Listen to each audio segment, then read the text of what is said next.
నువ్వు కన్న కలలే నిజమవుతాయి చూడు, అందుకే ఉన్నాడు ఈ నాన్నే తోడు.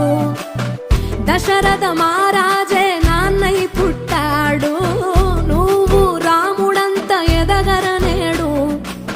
చరితలు ఎన్నడు చూడని మమతల గూడే వీధిరో, సంపద అంటే ఏదో కాదురో, ఇంతకు మించి అది